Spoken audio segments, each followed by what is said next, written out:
नमस्कार। कक्षा 10 में प्रश्नावली संख्या 6 यूनिट है ये छठा, जिसका नाम है त्रिकोणीयमति। त्रिकोणीय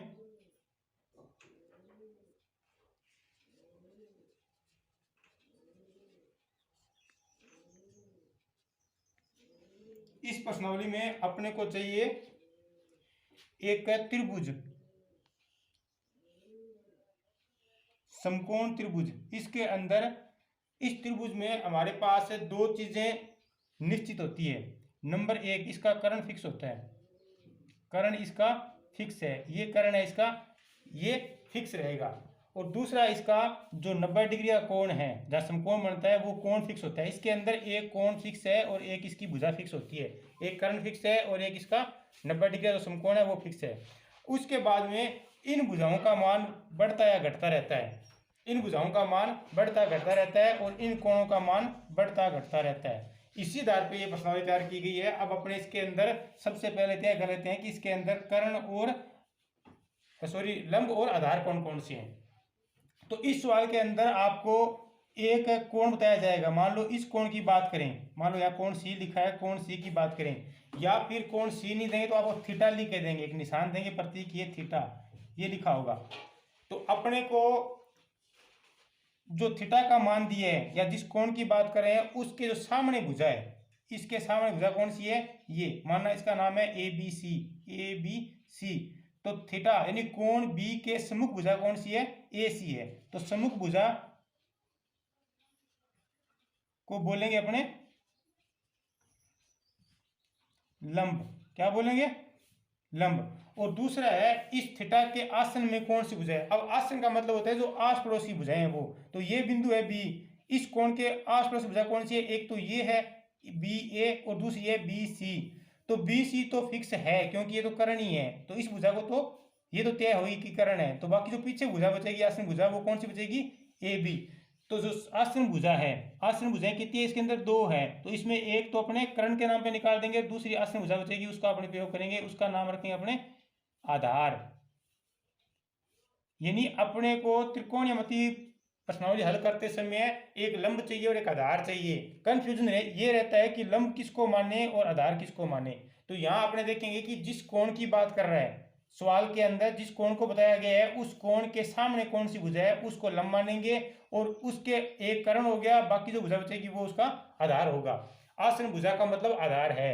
और जो दो कोण दिए हैं इनका मान भी चेंज होता रहता है, इनको ज्ञात करना होता है। इस थीटा का मान है ये 0 डिग्री से ऊपर होता है और 90 से कम होता है, 0 से ऊपर होता है और 90 से कम होता है।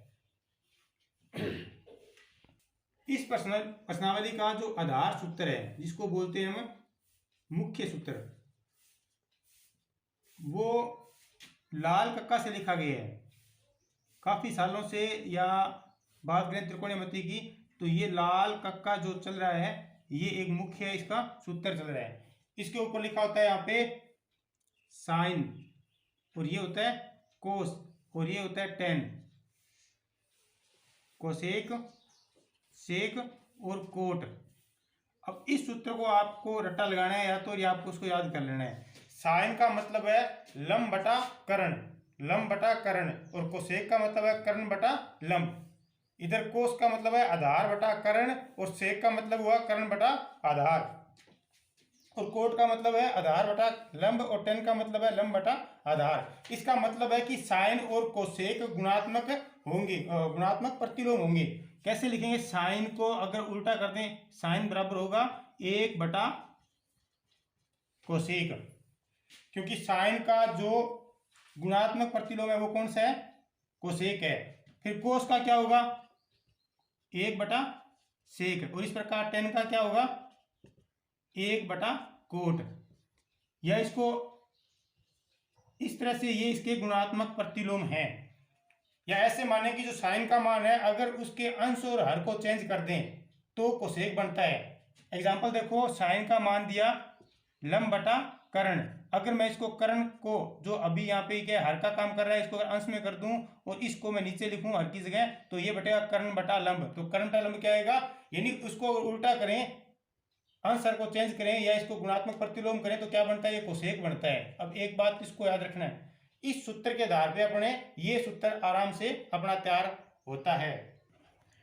प्रश्नावली 6 के जो सवाल है उनको हल करने के लिए हमें एक सारणी की जरूरत पड़ेगी। उस सारणी के मान हमें तैयार करने हैं। तो उस मान को तैयार करने के लिए कौन कौन से अपने कौन बन सकते हैं, त्रिकोणीयमति जो अनुपात है, त्रिकोणीयमति अनुपात है उसको अपने 0 डिग्री, उसके बाद में 30 डिग्री और फिर 45 डिग्री और 60 डिग्री और 90 डिग्री, इनके हमें मान ज्ञात करने होते हैं। ये हमारे त्रिकोणमिति अनुपात है। इनको अगर पाई के रूप में लिखें तो 0 का मान 0 ही है। ये पाई बटा 6, पाई का मतलब 180 है।